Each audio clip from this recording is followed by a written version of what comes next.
ci gërëm yi ci dalal bi di leen baalu àq ci weeru koor bi di leen jéggalu parce que nag ku toog ba heure bi ci weeru koor yombul wax dëgg yàlla ñu ngi ñaan yàlla bindal leen ko ay yiw yéen ñëpp. tey nag dafa nekk 8 mars di journée bi Nations Unies jagleel célébration droit des femmes. thème bi ñu jël ren Nations Unies jël ko muy droit justice et action. ñun bu ñu fi teewee dafa mel ni soxna Maïmouna Dièye lañ fi teewal mi nga xam ne mooy ministre de la famille et des solidarités ndax comme que mënuñu nekk fépp ñu ne ñun de sunu wàll waa ministère bi faw ñu jëmmal bis bi ñu ne kon donte les temps bi xat na nañ leen am action bu symbolique bu ñu def ñu tànn Kër Massar lu tax ñu tànn Kër Massar sànq dañ koo wax ci kàddu yi monsieur le sous-préfet dafa nekk département boo xam ni c'est un département boo xam ni sur le plan démographique yàlla dafay wàcc xéewal ndax nit muy xéewal waaye dafa fekk nag amul aussi benn infrastructure boo gisee ñu sawar ñëw monsieur le maire dañ ni woon ñun de bëgg nañ jàppale waa Kër Massar parce que avant ñuy ñëw dañoo yónni ab équipe bu ñëw rencontrer leen ba pare ba ñu xam au moins am avant-première ci problématique yi ñu fiy fekk ñu gis ni foncier mooy li nga xam ni ñun moom la ñuy ñëw pour jàmbat si ñun bi ñuy ñëw fii dañu ni aussi bien sur le plan culturel que sur le plan artisanal il faut ñu gis tous les maires ñu dimbale ñu ci foncier ndax ñu mën leen a jàppale ndax biñ fi ñëwee gis nañ liggéey bu am solo bi ngeen di liggéey avec très peu de moyens vraiment ñuy rendre hommage ñi nga xam ni ñu ngi leen di jàppale docteur Seydou Diallo honorable député Marie-Angélique ak Serigne Bara Gueye vraiment sant nañ la ci liggéey bi nga xam ni yaa ngi koy def au nom de 3FPT. tey nag honorable Ousmane Diouf yéen ñi nga xam ni yéenay porté la parole ak doléance population Kër Massar ak population yi ci hémicycle ñu wax tey ñun bis bi liñ ci jublu mooy secteur bu am solo mooy la transformation agroalimentaire mais nii ñu koy doxalee bañ yegg si fii suñ ko continuer du jur benn résultat kooku moom jàpp naa ni yéen ñëpp xam ngeen mbir mi nekkul jàmbaar kese lañ bu doon loolu xëy na yéen ñëpp gis ngeen seen bopp mais filière la boo xam ni ci niñ koy doxalee jamono yi dangay na am problème mu approvisionnement en matière première da ngeen a am problème formalisation am problème mu financement am problème mu produit bu ngeen ko jaayee fan ngeen koy écouler et pourtant secteur la boo xam ni waru leen woon a xëy am stock bu ngeen di jaay su mbiri jaaroon yoon ndax sunu gouvernement son excellence monsieur le président Bassirou Diomaye Diakhar Faye le premier ministre Ousmane Sonko ñëpp xam nañ lan lañ woote mooy souveraineté nag da cee bokk te Sénégal gaaw a fàtte Covid bi fi jaaroon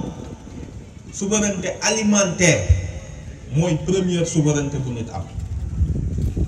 bi Covid bi amee ki doon jaay ceeb ni ceebam dootul génn kuy jaay sa produit daal ni dootul génn gis ngeen coow li guerre bi am Iran ñun guerre ñu guerraanuñu te gis ngeen bientôt dinañ ko yëg ndax pétrole bi dina yëg mu ngi commencé yegg prix yoo xam ni kenn xamul fan la jëmul ñun mais dëkk yu bëri ni ginnaaw transport maritime dafa am problème lekk yu bëri aussi du ñëwati wala bu naree ñëw dañuy wër fi ñu doon jaar te loolu day yokk prix yi xam nga ñoo xam ni moom coow ak histoire la ñuy dunde ñoom bu crise amee rek ñu am alal moo tax duñ ñaan yàlla jàmm sauf que nag ñun coow yi duñ ci bokk waaye ñoo koy fay loolu moo tax sunu produits locaux ñu koy transformer dafa nekk la base de notre souveraineté mais ñu bëgg a transformer filière bi li indi problème bu mag bi wax naa ko mooy acteurs yi dañoo bëri te duñu waxtaan. je parle des acteurs institutionnels d'abord ñun tey ñooy ministère de l'artisanat ci ñun ngeen bokk waaye bokk leen ci ñun kese ndax da ngeen a nekk ay PME PMI ngeen bokk donc ministre du commerce ngeen soxla formation bokk ci ministère formation professionnelle bu sunu grand le ministre Moustapha Dieng Sall ngeen soxla ay financement war a bokk ci ministre microfinance nekk ay jigéen war a bokk ci ministre Maymouna Dièye foog nag ñun acteurs institutionnels yi ñu commencé coordonner d'abord suñu liggéey ñu xam ni ñun ñëpp bu ñuy intervenir de façon séparée loolu du ñoŋal mbir mi ndax tey suñu booloo woon ñëw ci tey centre polyvalent bii ñu visité bu ñu fi dajaloo woon ñun ñëpp acteurs yi ci benn bis semaine bi ci topp bu ngeen ñëwee du ngeen xàmmee centre bi donc loolu nekk le premier problème bu ñu war a régler beneen bi mooy yéen ñi nga xam ni yéenay fédération yi da ngeen a war a booloo da ngeen a war a booloo wax nañ ko fi sànq ñun politique dafa am weddiwuñu ko mais bis yu mel nii bëgguñu fee ñëw di ko polémique di ko politiquer moo tax du ngeen fi dégg ay dig yu bëri li ñu am indil leen ko bi ñu laajtee dañ nañu foofu bëri nañu fay am ay unité di transformer meew di ko def ay yaourt ak yooyu ci saa si ci lañ jënd frigo yi indaale bokkul woon ci paquet bi ñu waroon a indi mais lu muy jàngat loolu mooy il faut secteur bi ñun dañuy woote bu ñu paree ci suñu états généraux yi benn atelier national de yi nga xam ne mooy regrouper l'ensemble des GIE yu nekk ci filière bi au niveau national parce que Fra yi ngeen di jàmbat sànq am na président ci GIE bu ko fi wax nañ dëgg Fra mooy tax nga mën a jaay tey produit yi ngeen di def yu ci bëri amul Fra normalement kenn waru koo jaay ndax amul Fra ndax Fra moo mën a ñëw wane ni lii kat respecté na ay normes d'hygiène pour mën a nekk propre à la consommation loolu duñ ko mën defee est-ce que mën nga jox groupement bu nekk Fra loolu day xaw a metti mais bu ngeen booloowee au niveau national ñu ne yéen ñiy defar cere fii ci Kër Massar lan ngeen wuteeg ñiy defar cere Thiès ak Diourbel ak Casamance lan ngeen wutee bokk leen benn fédération amandoo benn Fra bokk même packaging loolu mooy tax ngeen mën ko jaay ci supermarché yi ngeen mën ko exporter donc pare leen ngeen bañ a tënku ci benn mot d'ordre politique wala loo xam ne day tëj ngeen fexe xam ni yéen jigéen ñi yéen a war a solidaire ci seen biir d'abord bu ngeen solidaire rek yéen kenn mënu leen a tëy donc loolu dafa nekk lu essentiel beneen bi nekk lu am solo mooy matière première ministre bi nga xam ni en réalité mooy tax ngeen di liggéey c'est le ministre de l'agriculture tey bu ngeen bëggee defar cere te ñenn sànq yi ñu seeti ni ñu cere day manqué bañ koy importer Inde loolu c'est problématique dugub buñ ko bëggee importer Inde ñun bayatuñ ko loolu c'est problématique donc matière première bi tant que maîtriser wuñu filière bi li ngeen di defar day gën a cher toujours du compétitif donc il faut que boo gisee ñu leen di bëgg a boole dañuy xam lan ngeen soxla ci quantité dugub ñu seeti ministre bi ni ko gerte gi de baax na waaye kenn du ko añee gerte gi kenn du ko reere ñun kon dañoo soxla nga utal ñu nangami centaine de milliers d'hectares nga bayal ñu fa dugub parce que loolu mooy sécuriser li nga xam ni moom mooy seen matière première te pour l'instant boo ñëwee ci femme transformatrice yëpp juróomi produit daanaka ngeen di def da ngeen di def araw def cere moo ci ëpp mais bëriwul variante te pourtant secteur bi bu ngeen xamoon li ngeen ci mën yëpp du ngeen ko sax gëmee yeneen produits yoo xam ne à base de légumes am ay kilifa yu mag yoo xam ni yeneen dëkk yi ñoo leen gën a xam sax Sénégal te ñu ngi fi pourtant mais amagu leen connexion mën leen a permettre ngeen diversifier li ngeen di jaay parce que tey croissant yi ñuy defar croissant ci nebedaay bi ci carottes yi bu ngeen ko xamoon yooyu c'est des produits d'utilisation courante da nga koy defar tey nit ñi ñëw rang la di ko jënd si bokkul ak loo xam ni day jar conservation bu yàgg donc loolu enjeu la ñu yokk produit yi nga xam ni yéen a koy transformer maintenant déboucher jaay produit bi comme que Fra amul du yomb a jaay mais gis nga lu mel ni université ñun liñ bëgg mooy ñaata étudiant moo am Sénégal ñaata kurus bu ñu xëyee suba nga ni leen benn mburu mu ngi nii bu daggitu mburu bu ñu lay jox ak kaasu fonde benn étudiant du jël mburu moom kaasu fonde bi lay jël. yéen xalaat leen bu ngeen amoon le marché des universités kurusu Sénégal yëpp ngeen leen di jox cere directement ñoom tey dañuy passé commande kooku dem jëndi kenn xamul fu mu koy jëndi xëy na sax ci yéen la koy jënd à prix boo xam ne baaxul mais bu ngeen àndoon kurus yi ci yéen la ñuy ñëw jënd si ko kon yéen daanaka du ngeen am besoin sax di ko jaay nit ñi seen production xam ngeen directement fi mu jëm te loolu moo gën a sécuriser parce que da ngeen di am revenu yu durable caserne militaire yi soxla nañ ko ndax dañuy lekk cere di lekk ay kii ak yooyu mais tant que organisation bi changé wuñu ko loolu du dox moo tax man leen filière bi dafa laaj changement lu mujj li nag mooy financement ak kan moo leen war a financer GIE yu bëri te loolu dañ leen ci liggéey il faut ngeen am comptabilité mënul ñàkk li ngeen di jaay il faut ngeen am comptabilité ñun boo gisee ñuy xeex mooy nan la ñuy créer banque des artisans banque artisan rek moom moo mën a xam lan mooy soxlay artisan mën koo financer parce que sinon ñi ngeen di dem ñoom dañ lay xool comme nit duñ la xool comme GIE liñ lay teg ci ay taux dafa metti xaalis bi ñu lay jox du doy alors que yéen ku leen créer juste ngeen am fonds de roulement bu am doole di ngeen defal seen bopp li mujj nag chambre de métier wax nañ ko fii léegi ñoom boo gisee ñu bëgg leen a dooleel c'est vraiment parce que dañoo xam ni foog ngeen ànd ak chambre de métier yi donc yii mooy innovation yi nga xam ni buñ ci jógee ñun ñëpp di jàpp nañ ni Sénégal mënuñoo xëyati di jëndi mburu à base de blé alors que am nañ produit yoo xam ni yëpp mën na remplacer blé bi yoon xam nañ loolu donc chantier bu mag la bu ñuy ubbi incha allah gis nañ maire Kër Massar yëpp ñu ngi leen di ñaan ci département bi ñun nañ ñu jox rek tuuti foncier ñu mën fa implanter tabax ko ba pare implanter leen fa ay unité ndax yéen franchement nit pour dimbale leen jafewul wax dëgg yàlla ça se voit que jafewul am ngeen volonté am ngeen organisation sànq GIE ñàkk jariñu bi ñu dem gis ko mais ku fi defoon une cinquantaine d'unités une centaine d'unités mais kon chômage bi dina wàññeeku fii bu baax taux de pauvreté bi dina wàññeeku te loolu soxlawul alal yu bari gis nañ ko monsieur le maire ñu ngi lay ñaan monsieur le sous-préfet ngeen yeggale ñu plaidoyer bi ñun ministère de vraiment képp ku fexe ba wan ñu 100 mètres carrés rek bu ñu gis ci suuf ñun dinañ ñëw tabax installer leen fi ay unité incha allah loolu moom ñu ngi leen koy wax di leen wax nag équipe bi dina dellu si waat parce que du ñu yam rek ci produit yi ñu joxe tey vraiment lii lu ñu xeeb la ndax ñun ñoo toog ni ministère bi mais ñun bu ñu yoree les femmes transformatrices 8 mars si jot defuñu dara loolu day niru leneen kon ci ñetti fan dem leen ngeen dugg fa ñu seet nan lañ mën a ñëwee ñu gis accueil bii ngeen ñu defal vraiment mu nekk accueil boo xam ni ñu ngi leen ci sant di leen ci gërëm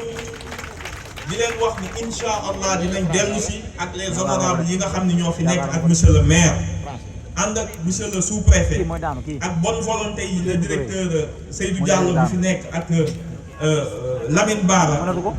dinañ liggéey ministre de la formation professionnelle ndax soxla ngeen gis nañ ni filière coiffure bëriwul matériel amul doole seet nañ ko ci matériel yi ñu gis centre polyvalent bi jàpp nañ ni vraiment war nañ leen a gën a renforcer en tout cas tey mbégte nañu am liñ fi gis ñun dal na suñu xel gis nañ ay femmes yu jàmbaar gis nañ femmes yoo xamante ni mën nañoo demal seen bopp bu leen état tegee loxo tuuti te insha allahu rabbi dinañ ko def ñu ngi leen di sant di leen gërëm ci teewaay bi asalaamaaleykum. quelques mots en français aussi. Nous sommes venus aujourd'hui à Keur Massar dans le cadre de la célébration de la journée du 8 mars, la journée de célébration des droits des femmes, dont le thème cette année est droit, justice et action. En quelque sorte, nous représentons ici le ministre de la Femme, de la Famille et des Solidarités, Madame Maïmouna Dièye. Étant donné que les femmes transformatrices sont d'abord des femmes artisans, le ministère a tenu, ici à Keur Massar, à venir témoigner rendre hommage à ces braves femmes qui toutes assurent quasiment la dépense quotidienne dans les familles, assurent la stabilité sociale de par leur engagement quotidien et permettent à des familles, permettent aux enfants d'aller à l'école et de maintenir la sécurité dans les communes où elles résident. Aujourd'hui, parler de droit, justice et action pour les femmes, c'est parler aussi de leurs droits économiques, l'inclusion économique des femmes. Le secteur de la transformation alimentaire est un secteur important, malheureusement encore déstructuré, partagé entre plusieurs ministères et institutions, et qui n'est pas une filière spécifique au niveau national, pour permettre à ces femmes d'obtenir les documents et certifications nécessaires pour que les produits transformés puissent se retrouver dans les grands magasins ou à l'export. Ce que nous sommes venus constater aujourd'hui, principalement à Keur Massar, c'est un département où les femmes montrent un tel débordement d'énergie, de créativité, d'engagement, qu'il suffit que l'État multiplie les unités de transformation pour baisser drastiquement la pauvreté dans ce département, pour faire créer des centaines et des centaines de milliers d'emplois. Nous sommes convaincus qu'avec les états généraux de l'artisanat, ce secteur de la transformation des produits et des céréales locales va nous permettre de générer des dizaines de milliers d'emplois pour les femmes, d'accentuer cette autonomisation tant rêvée pour les femmes, de leur permettre d'avoir une autonomie financière suffisante pour se projeter dans leur vie et pour continuer à soutenir les familles. Nous savons tous le rôle que jouent les femmes dans la société, rôle de stabilisation, rôle de sécurité, rôle d'accompagnement.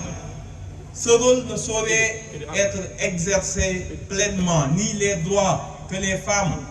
ont légitimement au titre de la Constitution, exercer pleinement et bénéficier de ces droits tant qu'elles ne sont pas dans une